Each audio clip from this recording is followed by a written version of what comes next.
এভাবে পাড়া দিয়ে যদি ধরে রাখে তাহলে কিন্তু ব্রেক প্যাডটা ক্ষয় হচ্ছে। আর সামনের ব্রেক ধরলে তো কথাই নেই ভাই, সামনের ব্রেক এমনিতে নর্মালি অনেক বেশি তাড়াতাড়ি ক্ষয় হয়। আর দেখা যাবে যে সামনের ব্রেক বেশিক্ষণ ধরে রাখার ফলে কিন্তু এটা এমনও হইতে পারে আধা ঘন্টার মধ্যে আপনার ব্রেক প্যাড পুরোটা নাই হয়ে গেছে। প্রত্যেকটা জিনিস কিন্তু মানে নিজের একটা পার্সোনালিটি আছে। যেমন আমাদের বাইক আমরা চাইলেই দিতে পারি না, আসলে দিলে আমাদের অনেক সময় আমরা দেই, বাট দেওয়াটা আসলে ঠিক না, কারণ মানুষ ওই পরিমাণে এফোর্ট দিতে চালাবে না। এমন হইতে পারে যে আপনার 6 মাসে বা 1 বছর যে সমস্যাটা হবে না ওই সমস্যাটাও একদিকে করে দিচ্ছে। অ্যাপাচি RTR 64V বাইকটা নতুন আসছে 2024 সালে। কি হলো স্টার্ট নিতে চায় না, এই যে হঠাৎ করে। Hey everyone, this is Islam Lam and welcome to my YouTube channel DI Lam Vlogs. I put the lit in the lead, I put the G up in Greece, king of the sea. আজকে হঠাৎ করে বের হইলাম হচ্ছে দুপুরের টাইমটায়, মানে দুপুরে, এখন তো দুপুরে, হ্যাঁ সময় হচ্ছে 1:20 বাজে। এখন বের হয়েছে হচ্ছে মূলত একটু ঘোরার জন্য মেনলি, আসলে বের হওয়া হচ্ছিল না। আর এত গরমের মধ্যে বের হওয়া ভাই খুব প্যারাদায়ক, যার কারণে আজকে ভাবলাম সকালবেলা একটু দেখলাম যে রোডটা একটু কম তুলনামূলক, যার কারণে একটু আজকে বের হইলাম। আর এর মধ্যে দেখলাম রাস্তায় বের হওয়ার পর দেখি যে মানে সবার সাথে শুধু না আমি, দেখা যায় কেউ না কেউ উল্টা আসতেছে, উল্টা এসে লাগাই দিতেছে, এমন বারবার হচ্ছে। আর আমি যখনই ক্যামেরা অন করলাম তখন থেকে এটা বাদ হয়ে গেল, মানে খুব আশ্চর্য একটা বিষয় আর কি। এর আগে বিশ্বাস করেন আমার সাথে 5-7 বার এমন হয়েছে যে আমি, দেখা যায় বারবার শুধু আমার সামনে উল্টা লাগাই দিচ্ছে। তো এরকম অনেকবার হইতেছিল ডাইরেক্ট মুখে লাগাই দিচ্ছে।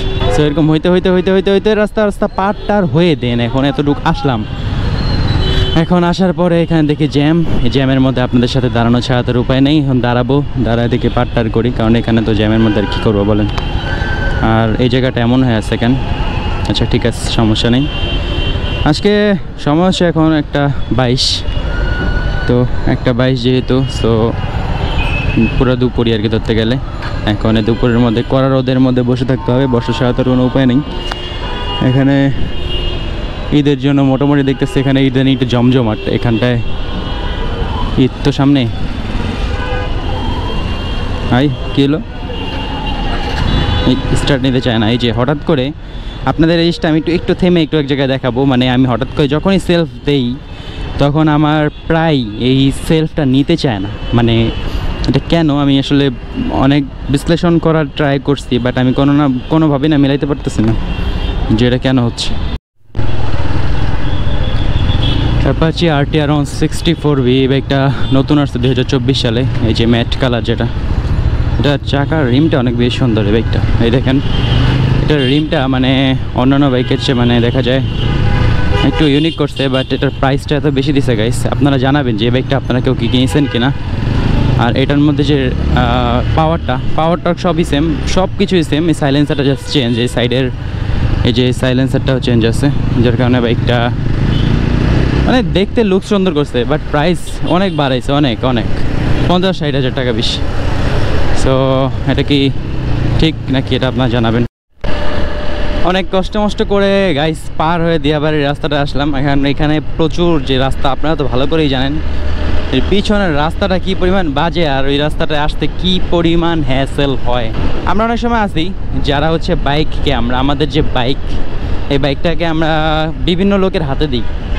তো দেখা যায় আমরা অনেক সময় এমন কিছু মিস করা বাইক, মানে মিসইউজ করা মানুষের কাছে আমাদের এই বাইকটা দিই, যারা বাইকটাকে সঠিকভাবে ইউজ করে না। মানে হচ্ছে আমরা যখন দেখা যায় আমরা অনেক সময় বিশ্বাস করে অনেকের হাতে বাইকটা দিয়ে দিই না, তো দেখা যায় অনেকে না আসলে নিজের মতো করে চালায় না। আপনি আপনার বাইকটাকে যে পরিমাণ এফোর্ট দিয়ে, যে পরিমাণ মানে ওটার প্রতি ভালোবাসা দিয়ে টান দিয়ে চালাবেন, আসলে অন্য কাউকে যদি আপনি সে বাইকটা দেন ওইভাবে কিন্তু উনি চালাবে না। সো ওইভাবে দেখা যায় কি যে এটা কিন্তু আপনার বাইকের জন্য একটা মানে ভালো একটা ক্ষতিকর একটা বিষয় হয়ে দাঁড়ায়। কারণ হচ্ছে আপনি একটা ভাবেন, যখন আপনি আপনার বাইকটাকে আরেকজনের হাতে দেন তখন ও কিভাবে চালাইতেছে, আপনি তো ওর সাথে যাওয়া সম্ভব। আমরা অনেকে আছি না যে দিয়ে দিলাম, একজন চাইলো ভাই একটু চালাই, তো দিয়ে দিলাম। আসলে এরকম হইলে আমার নিজের সাথে এমন হওয়া কিছু ঘটনা আছে। দেখা গেছে আমি ভালো একটা জিনিস দিছি, ও ওটাকে এনে দিছে, পরবর্তীতে জিজ্ঞেস করাও যায় না। আসলে জিজ্ঞেস করলেও দেখা যায় স্বীকারও নাও করতে পারে, হয়তো অজান্তেই করছে, এটাও ঠিক।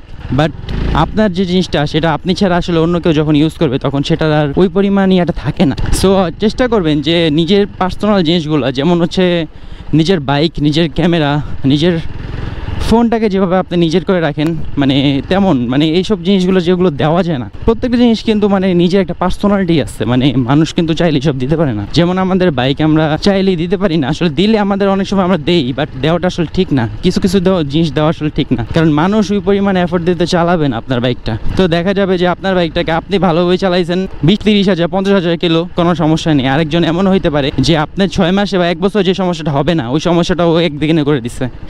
সো এমন অনেক ঘটনা হয় যেগুলো আমরা দেখি আসলে, আর এগুলো অহরহ হয়, আর এগুলা দেখা যায় যে আমাদের হইলেও আমরা আমাদের বলতে পারি না, আর এগুলো হইলে বাইকের প্রতি ভালোবাসাটা না থাকে না। তো এই ইমোশন কিছু যে জিনিসগুলো, যেগুলো ইমোশনাল কিছু বিষয় যেগুলো আমরা ইউজ করি আমাদের দৈনন্দিন জীবনে, এইসব জিনিসগুলো না আমরা আসলে না দেওয়াটাই আমার মতে বেটার। আমি পার্সোনালি আমি কাউকে দেই না, সত্যি কথা বলতে। আমি এগুলো নিয়ে খুব দেখা যায় যে খুব বেশি কাছের হলে দিই হয়তো বা, ওইটা হইতে পারে, বাট উল্টাপাল্টা হাতে দিবেন। আপনি আজকে একটা বাইক দিলেন, এখন ও তো ওইভাবে চালাবে না, ওইভাবে চালায় না চাইলে তো আপনার 6 মাসের সমস্যা যদি আপনি একদিনে করে ফেলে, তখন তো আপনি একটা রাস্তার মধ্যে হ্যাসেলে পড়বেন। আপনি তো বুঝবেন না যে আপনার বাইকে এই সমস্যাটা হইতে পারে, কারণ আপনি তো একটা ধারণা আছে যে এই সমস্যাটা এতদিন পরে। ধরেন সাধারণত একটা ব্রেক প্যাডের কথা যদি বলি, আমরা যদি ব্রেক প্যাডটা ইউজ করি, একটা ব্রেক প্যাড সাধারণত ধরেন 10,000 8,000 এরকম কি চালানো সম্ভব, ভালো একটা ব্রেক প্যাড, রিকমেন্ডেড ব্রেক প্যাডগুলো। তো আপনি যদি ব্রেক প্যাডটা মানে এমন একজনের কাছে বাইকটা দিন যে